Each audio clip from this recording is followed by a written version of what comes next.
I was told to start where it began. It starts with Daniel Barney. I'll tell you how.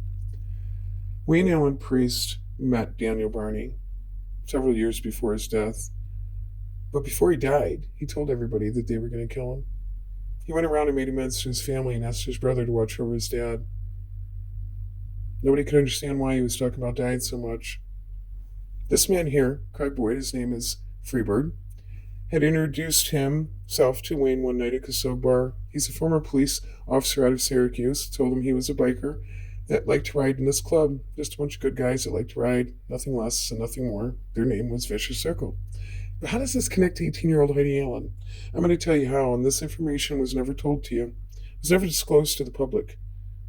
He lived 200 yards behind the D&W store in 1994. He was there all the way up till 2009.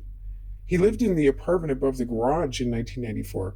But ask yourself how you were unaware that there was a former police officer 200 yards behind the D&W store. Was he ever documented anywhere else in Heidi Allen? Sure he was. He's two names below Gary Thibodeau on the Heidi Allen sign-in sheet for the search for Heidi Allen in 1994, and this is where he lived. Ask yourself how you never knew this police officer was there, and after 20 years, how he's never found out where this 18-year-old girl went. And how was his information hidden so well? Well, it's pretty simple.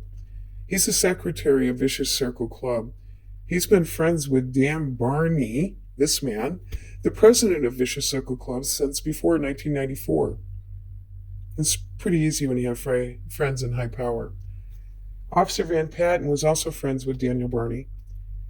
He also attended school with Dan Barney out of Mexico High School in Mexico, New York, and, well, the yearbooks don't lie.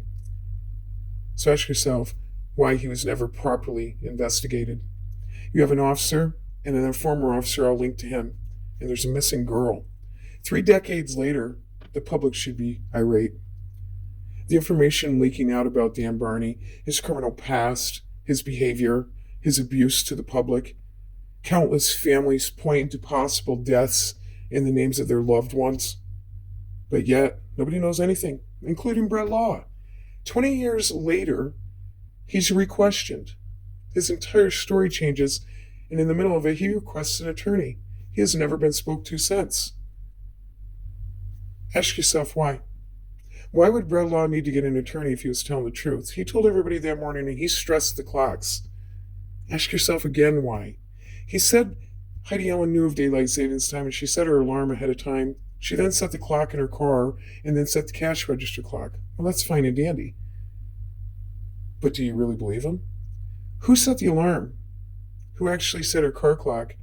And who would have used the cash register to begin with if it was broken?